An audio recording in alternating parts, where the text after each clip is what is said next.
Hi friends మనం Telangana socio economic survey 2026 గురించి మనం ఈ వీడియోలో నేర్చుకుందాం.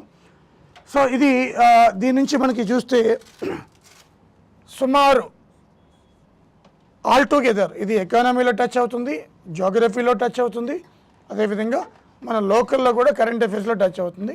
సో మినిమం 6 to 10 క్వశ్చన్స్ వస్తాయి మనకి. ఇది బేస్ అనమాట. 6 to 10 క్వశ్చన్స్ వస్తాయి. మరి ఈ కొత్త గవర్నమెంట్ వచ్చిన తర్వాత ఈ ఎకనామిక్ సర్వేకి సంబంధించి కొన్ని ఇండికేటర్స్ ఇచ్చారు.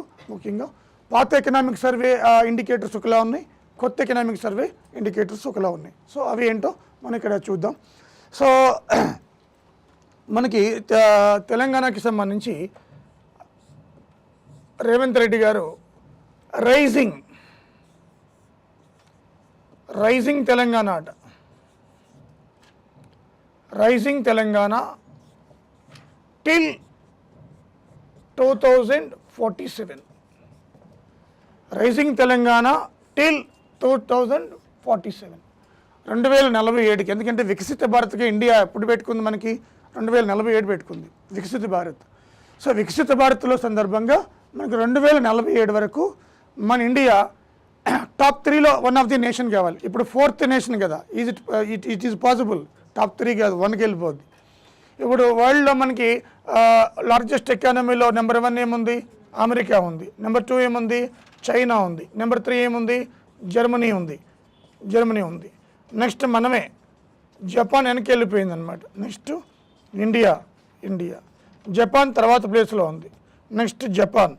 మనల్ని పరిపాలించిన బ్రిటిష్ వాళ్ళు 6వ ప్లేస్కి వెళ్ళిపోయారు. That is the power of Indian population. So అంతేనా కదా. సో ఇది మనకి ఇప్పుడు 4th ప్లేస్లో ఉన్నాం. ఎన్నో ప్లేస్లో ఉన్నాం మనం? 4th largest economy in the world India. మనం 5thలో ఉండేవాళ్ళు, 4thకి వచ్చేసాం. ఈ టాప్ 3లో మనం ఉండాలి 2047కి. నాకు తెలిసి నెంబర్ 1లో ఉంటుంది.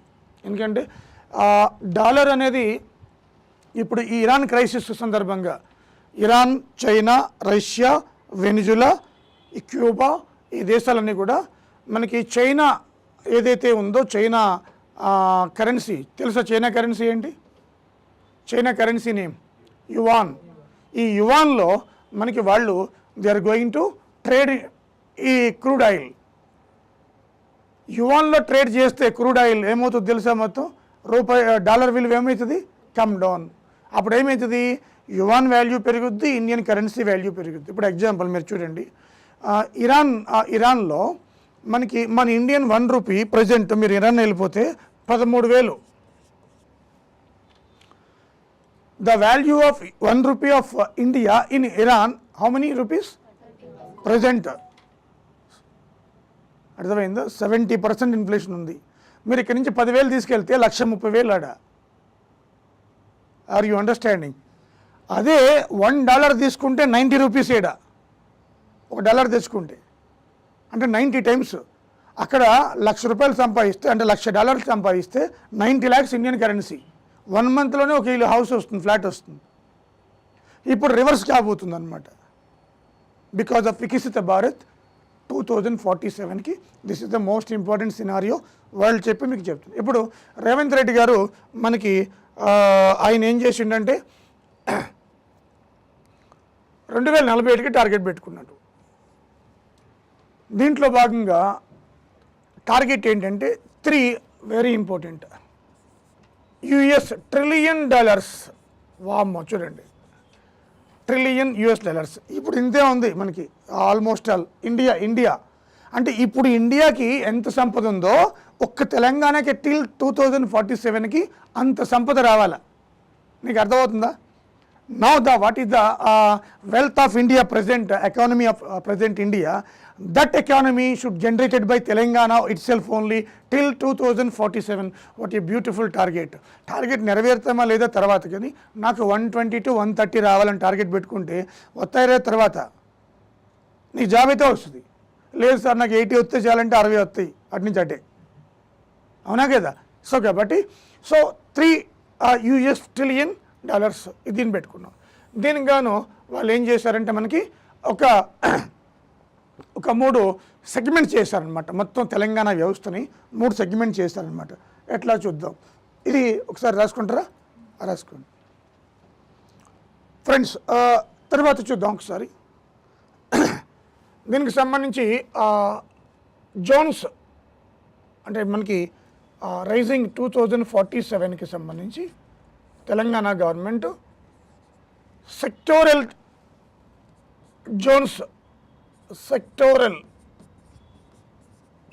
జోన్స్ని ఏర్పాటు చేసింది. ఎట్లా ఒకసారి చూద్దాం. మీకు ఇది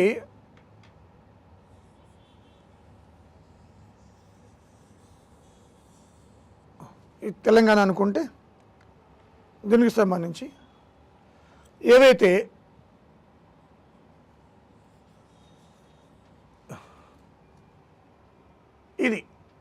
ఇదంతా ఏంటంటే మనకి క్యూర్ ఫస్ట్ జోన్. రెండోది మనం చూస్తే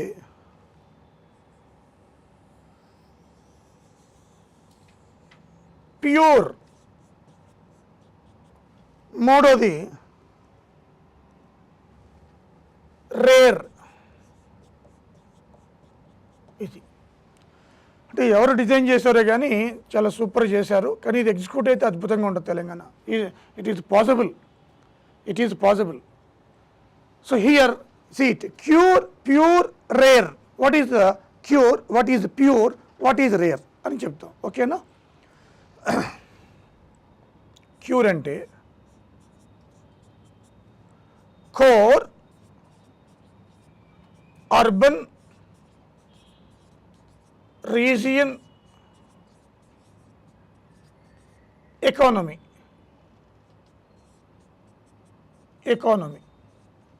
ఓకేనా?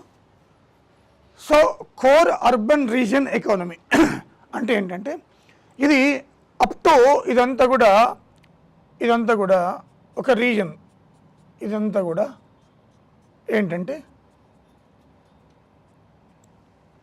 This all total outer ring road till ORR. ఇదంతా ఓఆర్ అంటే ఓఆర్ఆర్ లోపు ఇప్పుడు మన ఇక్కడ నుంచి అంటే ఔటర్ రింగ్ రోడ్ లోపు ఉన్నంత కోర్ సిటీ అన్నమాట. ఈ కోర్ సిటీలో ఏముండాలి ఇక్కడ అంటే ఇది క్యూర్కి సంబంధించి నెట్ జీరో.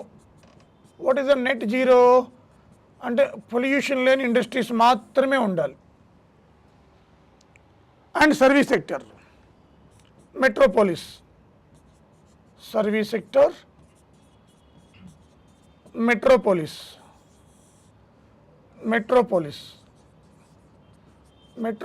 అంటే ఏంటి? షాప్స్, షాపింగ్ మాల్స్ అన్నీ net zero. Banking, insurance, shops ఇవన్నీ ఉండాలన్నమాట. ఇక పొల్యూషన్ వచ్చేవేమో నెట్ జీరో కదా. అర్థమవుతుందా లేదా?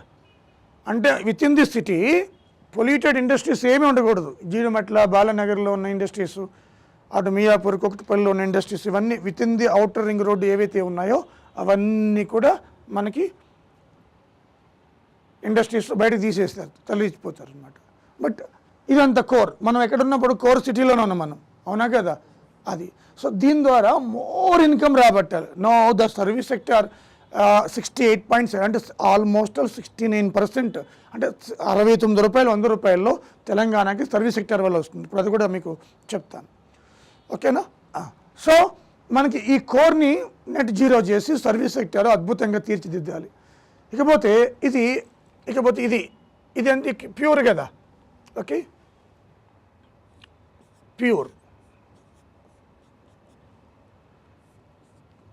అంటే peri urban region economy. RE అంటే రీజియన్ ఎకానమీ అమ్మ, కామన్గా వస్తుంటుంది. Peri urban region economy. Peri urban అంటే ఏంటి? అది రూరల్ కాదు, పూర్తిగా అర్బన్ కాదు. ఓకేనా? సో పెరీ అర్బన్ ప్యూర్ అంటాం. ఇదేంటి? ఇప్పుడు RRR. ఇదేంటిది?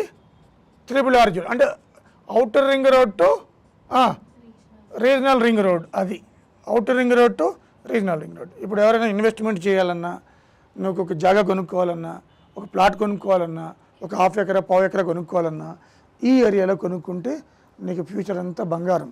ఎందుకంటే హైదరాబాదు, బెంగళూరు, ఢిల్లీ, పూణే, విజయవాడ, విశాఖపట్నం లాంటి పెద్ద సిటీస్లో ఎప్పటికీ గ్రోత్ ఉంటుంది రియల్ ఎస్టేట్ పడిపోయినా కూడా. అర్థమవుతుందా లేదా? అది ఈరోజు పడిపోవచ్చు కానీ but this is the gold mine of Telangana. అయితే అటు ఈస్ట్లో పెట్టుకోవాలా, వెస్ట్లో పెట్టుకోవాలా, సౌత్లో పెట్టుకోవాలా, నార్త్లో పెట్టుకోవాలనేది అది నీ యొక్క స్టెబిలిటీ, నీ యొక్క ఆలోచన తీరు, నువ్వు ఉండే దాన్ని బట్టి ఆధారపడి ఉంటుంది. అర్థమైందా? ఇప్పుడు నేను ఇటు సైడ్ శ్రీశైలంలో ఉంటాను, నా జాబ్ అటు సైడు అనుకోండి. సో నేను ఇక్కడో అటు ముంబై హైవేలో పెట్టుకుంటే జర్నీ పోదు, అవునా కదా? లేదా ముంబై హైవేలో ఉంటాను నేను, నా జాబ్ అటు, ఇటు శ్రీశైలంలో పెట్టుకుంటే టైం వేస్ట్ కాదు, అవునా కదా?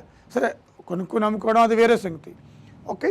బట్ వెస్ట్, ఇప్పుడు హైదరాబాద్ సిటీ అంతా ఎటు ఉంది అంటే సౌత్ వెస్ట్, నార్త్ వెస్ట్, అంటే వెస్ట్ ఎక్కువ ఎక్స్పెండ్ అవుతుంది హైదరాబాద్ వెస్ట్. ఎందుకంటే సాఫ్ట్వేర్ ఇండస్ట్రీస్ కావచ్చు, సర్వీస్ సెక్టర్ కావచ్చు, అన్నీ అట్టే కదా Nanakramguda financial city. So this is the pure, అర్థమవుతుంది, పక్కా క్వశ్చన్స్ ఇది, no doubt at all, no doubt. Abbreviation ఇస్తాడు, ఆ థీమ్ ఇస్తాడు. మళ్ళీ చెప్తున్నా, మరి ఇక్కడ ఏ ఇండస్ట్రీస్ సార్, అవునా కదా? అంతేనా? ఫస్ట్ మనం కోర్లో క్యూర్లో ఏమి ఇండస్ట్రీస్ వస్తాయి? Service sector, hospitals, banks, insurance, hotels, రెస్టారెంట్స్లు, అదర్ సర్వీస్, హోటల్ మేనేజ్మెంట్స్ అన్నీ కూడా. ఇప్పుడు ఇక్కడ ప్యూర్లో ఏమొస్తాయి అంటే ప్యూర్లో మ్యానుఫ్యాక్చరింగ్, ఏంటది? Manufacturing. This is the most, రేపు రాబోయే క్వశ్చన్లో ఇవి మ్యానుఫ్యాక్చరింగ్. అర్థమైందా? ఓకేనా? సో అయిపోయింది ఇది. ఇక రీజనల్ రింగ్ రోడ్డు RRR నుంచి వీళ్ళు చూడండి, RRR ఇంకా గ్యాదరింగ్ చేయలే, ల్యాండ్ అక్విజిషన్ కాలే, వర్కే స్టార్ట్ కాలే, పేపర్ మీద బ్యూటీ అద్భుతంగా ఉంది. మీరు ఎకనామిక్స్ ఎలా చూస్తే బొమ్మలు నిజంగా తెలంగాణ అడ్వాన్స్డ్ వెళ్ళిపోయిందా, మనం వీఆర్ ఇన్ అమెరికానా, న్యూయార్క్లో అనిపిస్తుంది. ఎక్కడ అనిపిస్తుంది? If you go to Nanakram కూడా హైటెక్ సిటీ, మణికొండ, ఆ సైడ్లో వెస్ట్లో 4 అద్దాల మేడలు ఉంటాయి కాబట్టి 30-40 ఫ్లోర్స్ ఉంటాయి. When it comes to Chaitanyapuri మీరు చూడండి గల్లీ ఎట్లుంటుందో, అవునా కదా? అంటే within the city unbalanced లేకపోతే ఇన్బ్యాలెన్స్డ్, బ్యాలెన్స్ లేదు. ఫస్ట్ క్యూర్లో అది బ్యాలెన్స్ చేయాలి, నా అడ్వైజ్ అనమాట. అట్లా అయితేనే వాళ్ళు పర్పస్ నెరవేరుస్తుంది. ఇక్కడేమో మూసినదంటే పొండు పొగలుతుంటుంది దీంట్లోకి, ప్యూరు రేరు అంటే అది ఎట్లయితుంది, అవునా కదా? సో మ్యానుఫ్యాక్చరింగ్ ఇది. ఇక రేర్ అంటే rural agriculture region economy, rare. మిగతాదంతా అదే rare, rural agricultural, rural agriculture region economy. RE అంటే ఏం చెప్పాను? దీంట్లో ఏమీ లేదు, రీజియన్ ఎకానమీ. ఇది చదవడానికి కూడా మినిస్టర్లు తడబడుతున్నారు వాళ్ళు, అంటే వాళ్ళకి అర్థమైతే లేదు. ఐఏఎస్లో బ్యూరోక్రాట్ తయారు చేస్తారు. ఆర్ఈ అంటే ఏంటి? అన్నింట్లో కామన్ కదా, ఏంటది? రీజియన్ ఎకానమీ, ఆ రీజియన్లో ఉత్పత్తి చేసే ఎకానమీ ఎంత వస్తుంది అనేది. సో మిగతాది క్యూర్ అంటే కోర్ అర్బన్, ప్యూర్ అంటే పెరిఫెరల్ అర్బన్, రేర్ అంటే రూరల్ అగ్రికల్చర్ రూరల్లోనే ఉంటుంది కదా, అవునా కదా? So this is the main important theme. ఎలా ఉంది? ఓకేనా?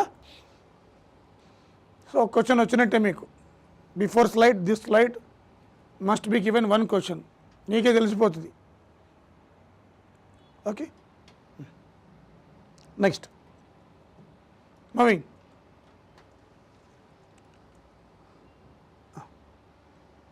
ఇప్పుడు కీ ఫ్యాక్టర్స్ ఏంటి? ఏదో మనం గోల్ పెట్టుకున్నాము తెలంగాణ గవర్నమెంటు, ఓకే పర్వాలేదు, ప్యూరు రేర్ అని పెట్టినాము. మన అక్క సీతకు కూడా చాలా బాగా చెప్పింది దీని గురించి. రేవంత్ రెడ్డి గారు కూడా ఇది గేమ్ చేంజర్ అని చెబుతున్నాడు. మరి గేమ్ చేంజర్ టిల్ 2047, అప్పటి వరకు ఆయన ఉంటారట సీఎంగా, రేవంత్ రెడ్డి గారే. చూద్దాం ఒకసారి. మరి ఈ గేమ్ చేంజర్కి అంటే ఏదో గోల్ పెట్టుకున్నాము, సరే ఆయన ఉన్నా లేకపోయినా ఆయన పేరు చెప్పుకుంటారు కదా. ఇప్పుడు హైటెక్ సిటీ కట్టింది ఎవరంటే చంద్రబాబు అంటారు, కేసీఆర్ అంటారు కదా. చార్మినార్ కట్టిందంటే ఎవరంటారు? మీరు మహబూబ్ అలీక్ అని అంటారు, అవునా కదా? So clocks పెట్టించింది. సో అలా మనకి ఇక్కడ చూస్తే కీ ఫ్యాక్టర్స్ ఏమున్నాయి అంటే కీ ఫ్యాక్టర్స్ పెట్టారనమాట. ఒకటి note down, game changer projects.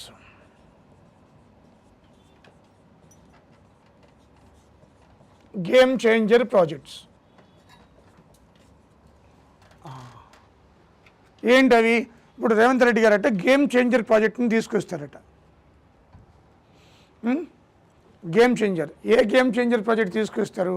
ఆయన ఏమంటున్నాడంటే, ఫస్ట్ ఆఫ్ ఆల్ ఈ గేమ్ చేంజర్ ప్రాజెక్ట్స్ ఏమున్నాయట? నెంబర్ 1 ఒకటి RRR regional ring road RRR. రెండోది ఆయన ఏమంటాడంటే మూసీ రిజ్యువినేషన్. ఏంటది? మూసీ రిజ్యువినేషన్. మూడోది చాలా important, beautiful Bharat future city. అంటే ఇండియాకి ఇది ఫ్యూచర్ సిటీ అట, ఇంకెక్కడ లేవు. Bharat future city. ఆ రోడ్లు అలాగే వేస్తున్నారు అక్కడ డెవలప్మెంట్ ఎలాగ ఉంది అంటే ఇది కందుకూరు దగ్గరలో అనమాట. కడతాల్ కందుకూరు, ఇంకా ముందే ముచ్చేర్ల దగ్గర ఫార్మా సిటీ దగ్గర. ఇంతకుముందు ఫార్మా సిటీ ఉంది కదా, దాన్ని తీసేసి ఏం చేశాడు? భారత్ ఫ్యూచర్ సిటీ అని చెప్పి శంకుస్థాపన చేశారు. ఈ భారత్ ఫ్యూచర్ సిటీ నుంచి ఆయన ఇంకేమంటున్నాడు? రేడియల్ రోడ్స్ అట. రేడియల్ రోడ్స్ అట. అలాగే మనకి రీజనల్ రింగ్ రోడ్ చుట్టూ, అవుటర్ రింగ్ రోడ్ చుట్టూ ట్రైన్ కారిడార్స్.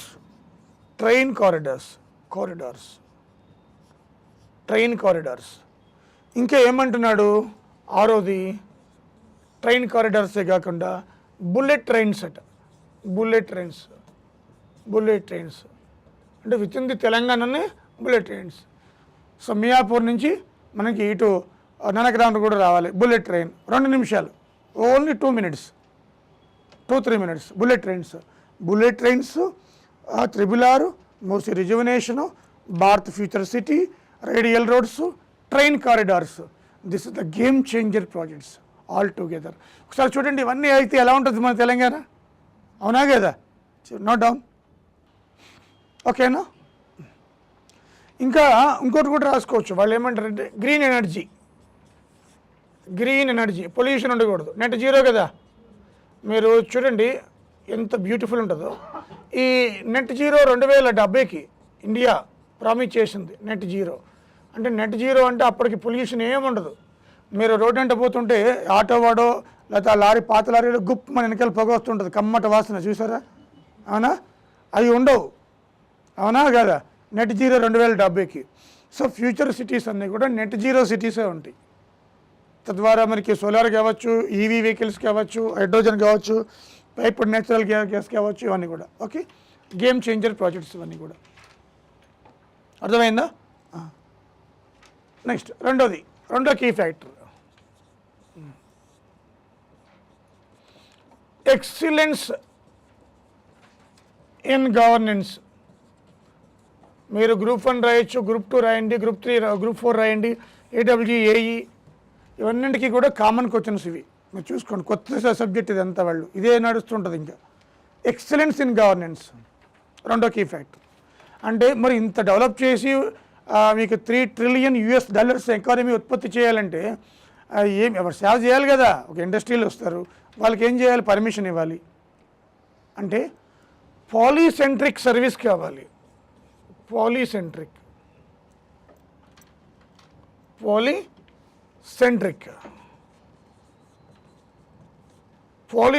సర్వీస్ కావాలి. అంటే ఏంటి? మనకి speed network through T fiber, Telangana fiber network.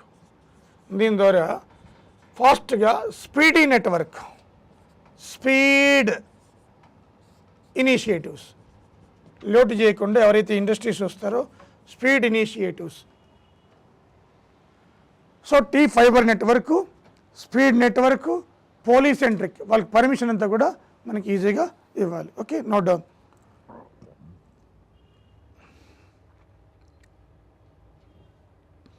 లాస్ట్లో హై క్వాలిటీ కనెక్టివిటీ అని రాసుకోండి. హై క్వాలిటీ కనెక్టివిటీ ఇవి అన్నింటి దీంట్లోకి వచ్చేస్తాయి. High quality connectivity.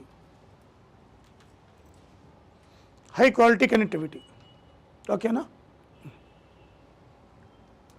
So first ఏం చెప్పాను మీకు, చూడండి ఒకసారి, గేమ్ చేంజర్ ప్రాజెక్ట్ తీసుకురావాలి. మూసీ అంటే 10,000 కోట్లు, త్రిపురార్ ఇది 10,000 కోట్లు, భారత్ ఫ్యూచర్ సిటీ 1,00,000 కోట్లు, radial roads, train corridors, bullet trains, hub, ఇవన్నీ ఒకసారి ఊహించుకోండి ఎంత బ్యూటిఫుల్గా ఉంటాయో.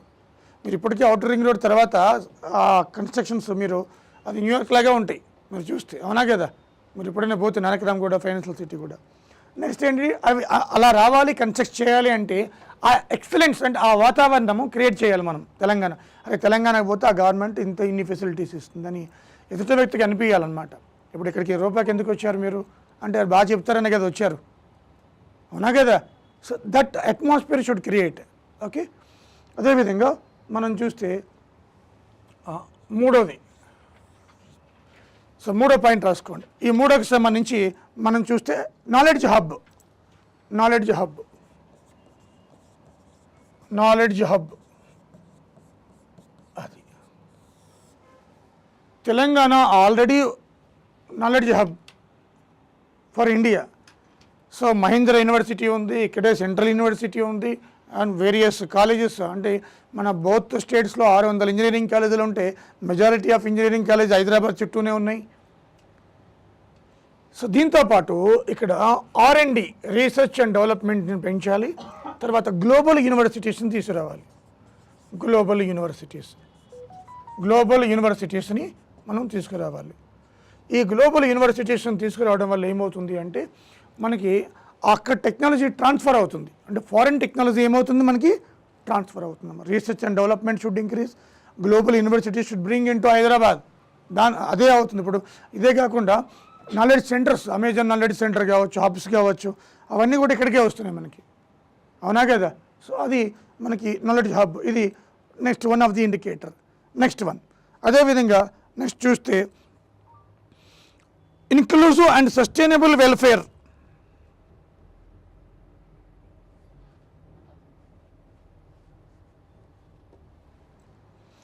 Inclusive and sustainable welfare. Inclusive and sustainable welfare. Inclusive అంటే ఆల్, సస్టైనబుల్ అంటే మనం అనుభవిస్తూ ఎదుటి వాళ్ళు కూడా అంటే భావితరాల వాళ్ళు కూడా అనుభవించేటట్టు ఉండాలి.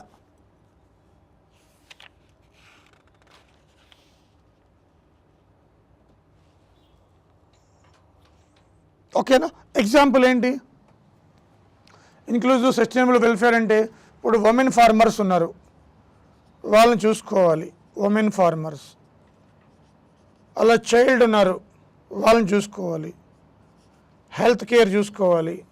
ఇవన్నీ కూడా మనకి సస్టైనబుల్, ఇన్క్లూజివ్ అంటే ఆల్ సస్టైనబుల్ వెల్ఫేర్. ఈ వెల్ఫేర్ వచ్చినప్పుడు ఉమెన్ వెల్ఫేర్, చైల్డ్ వెల్ఫేర్ ప్రధానంగా వస్తుంది. తర్వాత ఫార్మర్స్ వెల్ఫేర్, ఈ మూడు ప్రధానంగా వెల్ఫేర్లో. ఓకేనా, రాసుకున్నారా? Note down. Investment growth.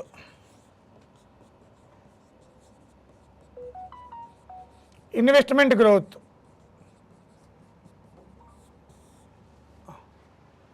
Investment growth అంటే ఏంటంటే బాగుంది, ఎంత పెట్టుకున్నాం మనం, అంతా చాలా గోల్కి పెట్టుకున్నాం. $3 ట్రిలియన్ టిల్ 2047 కదా. ఇది మాత్రం మర్చిపోవద్దు, టిల్ 2047. ప్యూర్ రేర్, ఏది ఫస్ట్ వస్తుంది? ప్యూర్ రేర్, అవునా కదా. దానికి ఏం చేయాలనేది మనం నేర్చుకుంటున్నాం. మళ్ళీ గవర్నమెంట్ ఏం చేస్తుంది, ప్లానింగ్ ఏంటి, అంతే కదా. అది ఇవి గ్రూప్ 1 మెయిన్స్లో కూడా ఇస్తాడు, ప్రిలిమ్స్లో వస్తుంది, అంతా ఇదే ఉంటుంది. అయితే ఇన్వెస్ట్మెంట్ గ్రోత్ అన్నింటికంటే ఇది యాక్చువల్లీ ఇది ఫస్ట్ ఉండాలి. ఇప్పుడు we should attract global investors. అలా చేయాలంటే మా హైదరాబాద్లో భూకంపాలు రావు, తుఫాన్లు రావు, సేఫ్ ఇన్వెస్ట్మెంటు, మార్కెట్ బాగుంటుంది, 1.5 కోటి జనాభా, ఫ్యూచర్లో 2 కోట్లు 3 కోట్లు అవుతారు. అర్థమైందా? బజ్జీ బండి పెట్టుకున్నా 3 లక్షలు సంపాదిస్తాడు నెలకి, పానీపూరి బండి పెట్టుకున్నా 3 లక్షలు సంపాదిస్తాడు, కర్రీలు అమ్ముకున్నా 3 లక్షలు సంపాదిస్తాడు. చాలామంది ఉన్నారు, మీరు రండి, ఇన్వెస్ట్ చేయండి, డెవలప్ చేయండి, అంతే కదా. అంటే అట్రాక్ట్ గ్లోబల్ ఇన్వెస్ట్మెంట్స్, అంతే కదా. Global investments attract global investments. Okay, అది. తర్వాత ఎన్విరాన్మెంట్ అండ్ సస్టైనబిలిటీ. నెక్స్ట్ ఆరోది environment and sustainability. Environment and sustainability. Environment and sustainability. Environment and sustainability. Environment and sustainability అంటే ఏంటి? ఎవడైనా వాతావరణం మంచిగా ఉంటే కదా, ఇప్పుడు మనకి చెమట పట్టదు ఇక్కడ హైదరాబాద్లో, హ్యూమిడిటీ ఉండదు. అవునా? అదే మీరు ఆంధ్ర వెళ్తే మొత్తం షర్ట్ అని తెలిసి బంక కంపు, అవునా కదా? సో ప్లెజెంట్ అట్మాస్ఫియర్ ఉంటుంది, అదొకటి. రెండోది ఏంటి అంటే ఇక్కడ వాటర్ సఫిషియెంట్ ఉండాలి. ఇప్పుడు చెన్నైలాగా సమ్మర్ వస్తే బకెట్లో వాటర్ కొనుక్కొని, వాటర్ బాటిల్ కొనుక్కొని, లేకపోతే బకెట్ నీళ్ళు కొనుక్కొని, ఇలా కాకుండా బోరేస్తే వాటర్ రావాలి. సో సస్టైనబిలిటీ ఉండాలి, అంటే ఫ్రెండ్లీ ఎక్కువ, అంటే ఎన్విరాన్మెంట్ మంచిగా ఉండాలి. సో అప్పుడే మనకి ఎవరైనా ఇన్వెస్టర్స్ వస్తారు, ఇక్కడ ఉంటారు కూడా, ఉంటే కదా. ఇప్పుడు రాజస్థాన్, కేరళ, ఆంధ్ర, యూపీ, బీహార్, నేపాల్ నుంచి కూడా వస్తున్నారు, మటర్లు చేసిపోతున్నారు. వాట్ ఏ వండర్ఫుల్ ఎన్విరాన్మెంట్, అవునా కదా? సో కాబట్టి ఎన్విరాన్మెంట్ అండ్ సస్టైనబిలిటీ చాలా బాగుంటుంది. పై ఫ్లోర్లో ఇద్దరు కూతుళ్ళు ఉన్న, కింద ఫ్లోర్లో ఎన్విరాన్మెంట్ బాగుంది కాబట్టి మర్డర్ చేసిన వాటి గుడ్లకు ఇది బంగారం డబ్బులు తీసుకెళ్ళిపోయింది. కాబట్టి దట్ ఈస్ ఎన్విరాన్మెంట్, అవునా కదా? సో ఎన్విరాన్మెంట్ అంటే ఆ ఎన్విరాన్మెంట్ కాదు, చుట్టూ మనకి 2020లో మొక్కలు నాటడంలో తెలంగాణ సిటీ నెంబర్ 1 వరల్డ్లో. అర్థమైందా లేదా? సో అది ఆ విధంగా మనకి సస్టైనబిలిటీ అంటే అది వాటర్ కావచ్చు, రిసోర్సెస్ కావచ్చు, చక్కగా ఉండాలి. నెక్స్ట్ 7వ point, 7th one, culture.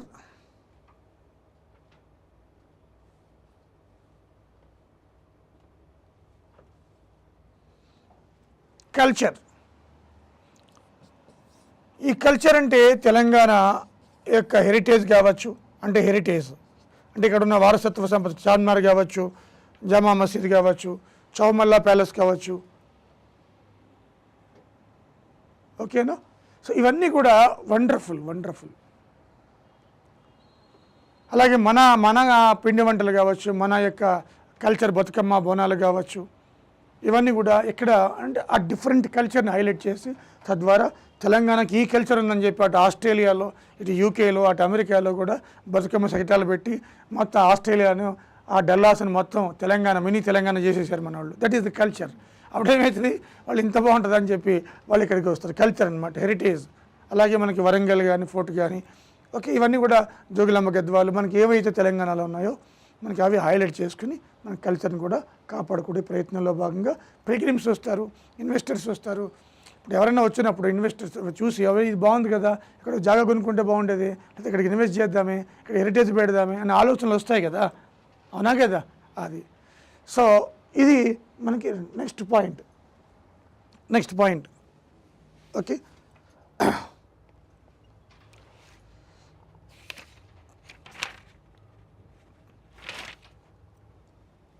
Of for by the people. Next number ఎంత? 8th. Of for by the people. ఎవరు డిజైన్ చేశారో కానీ రాజ్యాంగాన్ని బాగా చదువుకుని ఉంటారు. Of for by the people, of the people, for the people, by the people. ప్రజల కొరకు, ప్రజల చేత, ప్రజల వలన. ఇది బాలకృష్ణ గారి డైలాగ్ అనమాట. సో అంటే ఏంటంటే రేవంత్ రెడ్డి గారి ఆధ్వర్యంలో గవర్నమెంట్ ఏమంటుంది, నా జీవితం మొత్తానికి ప్రజలకే. Of the people, by the people, for the people. అంటే మేము ఏ పని చేస్తున్నాం ప్రజల కోసమే చేస్తాము. మూసి ప్రక్షాళన చేస్తున్నాం 10,000 కోట్లు ప్రజల కోసమే. రీజనల్ రింగ్ రోడ్డు ప్రజల కోసమే. భారత్ ఫ్యూచర్ సిటీ ప్రజల కోసమే. మా కోసం మేమేం చెయ్యం. అర్థమైందా? అవసరమైతే మా భూములు కూడా అమ్మి ప్రజలకి ఇచ్చేస్తాము. అదే దాని అర్థం. Of the people, for the people, by the people. అది ఓకేనా? సో ఈ విధంగా మనకి అంటే మన డెమోక్రసీ ఏ విధంగా ఉంది అని అర్థమవుతుంది. సరే, ఇదైనా తీసుకొచ్చారు, ఇంతవరకు ఇది కూడా లేదు, ఓకేనా? అది. సో అలాగే నిజంగా ఈ స్లోగన్ మేరకు కష్టపడితే చాలా అద్భుతంగా ఉంటుంది, సూపర్ ఉంటుంది అన్నమాట, ఓకేనా? సో ఇలాగే చేస్తే చాలా బాగుంటుంది. ఇప్పుడు చూడండి మన పరిస్థితి ఎలా ఉందో. యూత్ ఆ యూతే కదా టీవీకే విజయాన్ని గెలిపించారు. సడన్గా పార్టీ 2024లో పార్టీ పెట్టాడు. యాక్టివ్గా ఈ 9 months ఉన్నాడు. అంతకుముందు లేడు కదా. యాక్టివ్గా ఉండి 2024లో ఫిబ్లో పెట్టాడు. యాక్టివ్గా ఉన్న 9 months అప్పుడే సీఎం అయిపోయే స్థాయికి వచ్చేసిండు. అవునా కదా. అయితే జయప్రకాష్ నారాయణ ఏమేమి విమర్శించాడు ఆయన అంటే అనుభవం ఉండాలి, అనుభవం ఉండి సీఎం అయితే పర్లేదు, కానీ ఎగ్దమ్ ఇలాగా అంటే యూత్ని అంటున్నాడు ఆయన, ఓట్లేసిన యూత్ని. అనుభవం లేకుండా ఇప్పుడు మీరు కూడా అంతే కదా, ఎవరో వచ్చారు ఫ్యాకల్టీ ఇన్స్టిట్యూట్లో కొత్త ఫ్యాకల్టీ బాగుంది డబ్బాలు కొడతారు. మా అంత అనుభవం ఉండాలి కదా, ఎక్స్పీరియన్స్. అవునా కదా. అర్థమవుతుందా లేదా. సీట్ ఇప్పుడు పవన్ కళ్యాణ్ ఉన్నాడు, 10 సంవత్సరాలు ఓడించారు, ఆ తర్వాత ఇచ్చారు, అనుభవం వస్తుంది. సీఎం కాదు, డిప్యూటీ సీఎం. అవునా కదా. సీట్ మీకు కూడా బీటెక్ అయిన తర్వాత డిప్లొమా తర్వాత అప్రెంటిస్ ఉంటుంది కదా, ప్రాజెక్ట్ వర్క్ ఉంటుంది కదా, నేరుగా తీసుకెళ్ళి జాబ్లో కూర్చోబెడతారా. అవునా కదా. అంటే ఇప్పుడు ఏమైందంటే మా నాయకుడు అంటే మా హీరో పార్టీ పెట్టిండు, గుద్దేద్దాం, తప్పలేదు, ప్రజాదరణ తప్పలేదు, కానీ ఎక్స్పీరియన్స్ కావాలి. అంటే ఇక్కడ ఇంకోటి కూడా ఉంది, ఎక్స్పీరియన్స్ అది ఎలా చేస్తాడో చూస్తే కదా ఎక్స్పీరియన్స్ వచ్చేది. ఎవడో ఏం అవకాశం లేకుండా ఎక్స్పీరియన్స్ ఎలా అవుతుంది చెప్పు, ఇది కూడా పాయింట్. అవునా కదా. ఇప్పుడు సీనియర్ మోస్ట్ డాక్టర్ ఎప్పుడైతాడు, అవునా, సర్జన్ చేసిన తర్వాతే కదా వాడు. అవునా కదా. ఇప్పుడు నేను కూడా ఫస్ట్లో 25 years బ్యాక్ చూసుకుంటే నేను కూడా జూనియర్నే కదా. అవునా కదా. ఎక్కడో చోట అవకాశం ఇవ్వాలి కదా ఎవరో ఒకరు. అట్లా ఉంటుంది అనమాట. నువ్వన్నా అంతే, నేనన్నా అంతే, ఎవరైనా అంతే. బట్ ఇది చిన్న అలాగే ఎక్స్పీరియన్స్ లేకపోయినా పర్లేదు, కానీ ఏకంగా సీఎం పోస్టే కదా. ఇంకా రేవంత్ రెడ్డి బెటరు ఆరా, అది జెడ్పీటీసీ ఎంపీటీసీ, అది ఎమ్మెల్యే ఎంపీ అయ్యిండు. అవునా కదా. ఇవి మనోడు ఏమీ లేకుండా ఎగ్దమ్ హీరో టు సీఎం. అది కదా. అర్థమవుతుందా. అది సో ఇంక నెక్స్ట్ రాసుకుంటే దీంట్లో ఇది రైజింగ్ మనకి ఏంటది 2047. నెక్స్ట్ రాసుకోండి.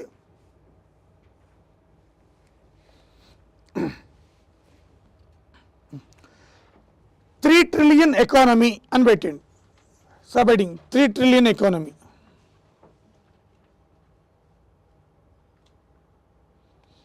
$3 trillion ఎకానమీ.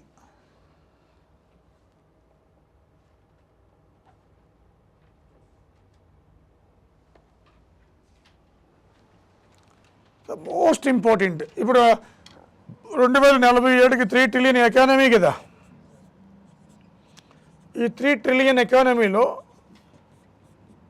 ట్రిలియన్ ఎకానమీకి సంబంధించి మనం చూస్తే 3 సెక్టార్లు ఉన్నాయి. Service sector, secondary sector, primary sector. అవునా కదా. అవునా. దీంట్లో ఎక్కువట service sector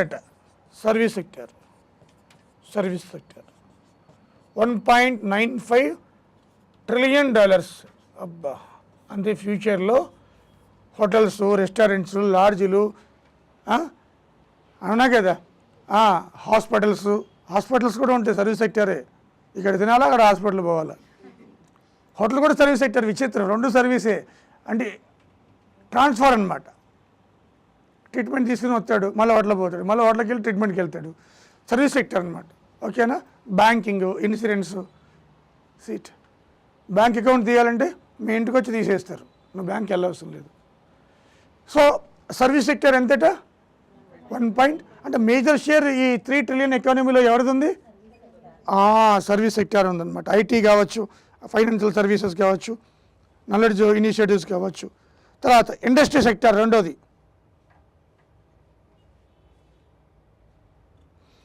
industry sector 0.5. Industry sector 0.5. Industry sector 0.5 US trillion. దీంట్లో life science, manufacturing, semi conductors, ఇది 0.5. ఓకేనా, ఎంత అయింది అప్పటికి? తర్వాత agriculture and allied sectors,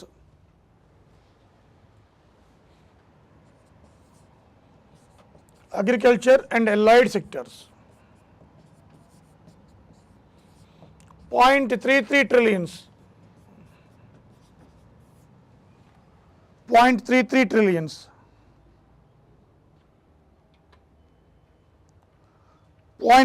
trillions. Remaining tax కావచ్చు, మిగతా ఇన్వెస్ట్మెంట్స్ కావచ్చు, వాటి నుంచి తీసుకుంటారనమాట. ఓకేనా, ఇది ముఖ్యంగా దీనికి సంబంధించి చెప్పండి.